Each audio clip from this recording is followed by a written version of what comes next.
السلام علیکم ورحمۃ اللہ وبرکاتہ۔ محترم ناظرین، استقبال ہے آپ کا ہمارے یوٹیوب چینل راہ تربیت میں۔ امید ہے کہ آپ حضرات خیریت سے ہوں گے۔ 2-4 دن پہلے میں نے آپ سے وعدہ کیا تھا کہ انشاءاللہ صلاۃ التسبیح نماز پڑھنے کا طریقہ بتلاؤں گا، تو آج ہم صلاۃ التسبیح کے بارے میں بات کریں گے۔ اس کی کیا فضیلت ہے، اس کے پڑھنے کے کیا کیا فوائد ہیں، کس طرح سے پڑھنی چاہیے اور کیا کیا اس کے مسائل ہیں۔ میرے دوستو، اس نماز کی حدیث شریف میں بڑی تاکید آئی ہے، بڑی فضیلت آئی ہے، اور اس نماز کو آپ صلی اللہ علیہ وسلم نے خاص طور سے اپنے چچا حضرت عباس رضی اللہ تعالیٰ عنہ کو یہ نماز سکھلائی تھی، اور فرمایا تھا کہ اس سے تمہارے اگلے پچھلے نئے پرانے چھوٹے بڑے سب گناہ معاف ہو جائیں گے۔ تو میرے دوستو، اس کی جو ترکیب ہے تھوڑی بھاری ہے، سمجھنے کی ضرورت ہے۔ آپ حضرات دھیان سے سنیں کس طرح سے بتائی جا رہی ہے۔ آپ اس کی 4 رکعت نفل کی نیت باندھیں گے، جیسے آپ عام طور سے نماز کی نیت کرتے ہیں، اسی طرح سے اس کی بھی نیت کریں گے۔ صرف نماز کا جو نام ہے وہ چینج کر دیں گے، بدل دیں گے۔ جیسے نیت کرتا ہوں نماز کی، واسطے اللہ تعالیٰ کے 4 رکعت نماز نفل صلاۃ التسبیح، منہ میں کعبہ شریف کی طرف کو واسطے اللہ تبارک و تعالیٰ کے اللہ اکبر کہہ کے ہم نیت باندھیں گے۔ نیت باندھنے کے بعد میں ہم ثنا سبحانک اللہم پڑھیں گے، پھر الحمد شریف پڑھیں گے، اس کے بعد کوئی سورت پڑھیں گے جو یاد ہو۔ اس کے بعد میں کھڑے کھڑے رکوع سے پہلے آپ کو یہ دعا 15 مرتبہ پڑھنی ہے، سبحان اللہ والحمد للہ ولا الہ الا اللہ واللہ اکبر۔ یہ دعا آپ کو الحمد اور سورت کے بعد رکوع سے پہلے 15 دفعہ پڑھنی ہے۔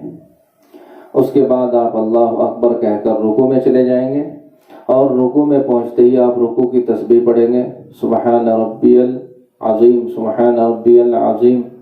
یہ تسبیح پڑھنے کے بعد رکوع میں ہی آپ 10 دفعہ یہ دعا پھر پڑھیں گے، سبحان اللہ والحمد للہ ولا الہ الا اللہ واللہ اکبر۔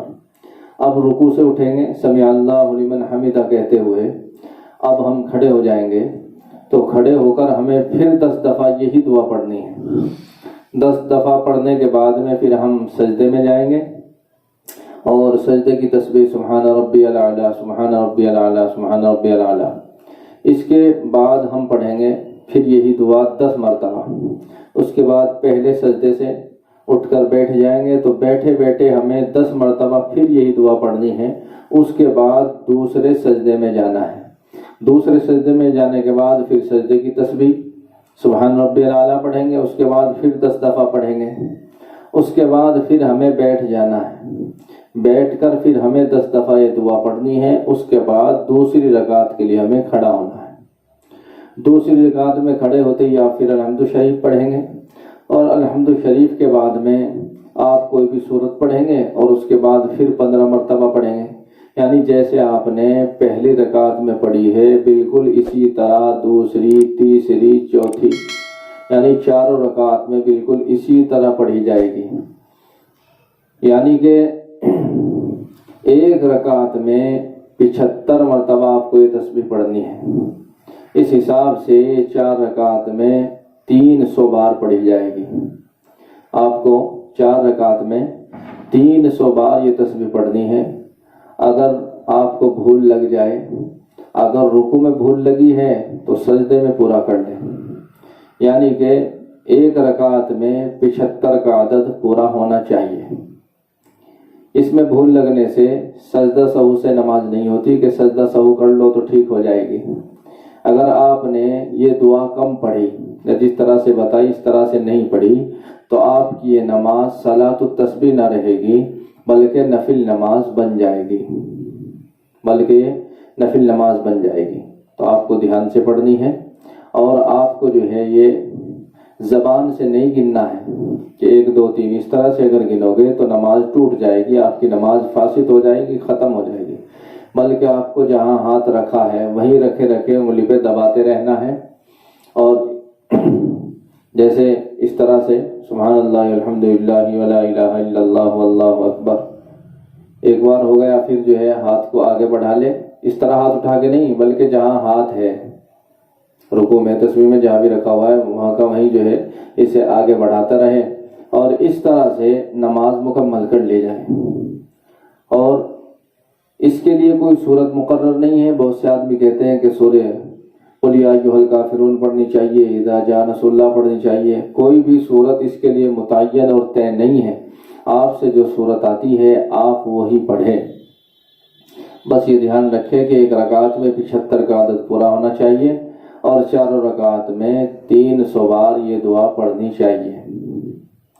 میرے دوستو، یہ ایک مسائل ہوا کہ آپ کو جو ہے اس میں کوئی صورت کی ضرورت نہیں ہے طے کرنے کی کہ وہی صورت ہونی چاہیے، اور دوسرا مسئلہ یہ ہے کہ اس کی کوئی جماعت نہیں ہوتی، آپ جو ہے اس کی جماعت نہ کریں بلکہ اکیلے اکیلے تنہا تنہا جب پڑھنا چاہے پڑھ سکتے ہیں۔ آپ شب برات میں بھی پڑھ سکتے ہیں، اگر شب برات میں پڑھنا نہیں چاہتے تو پھر کسی بھی دن پڑھ سکتے ہیں، کوئی ضروری نہیں ہے کہ اسی دن پڑھی جائے۔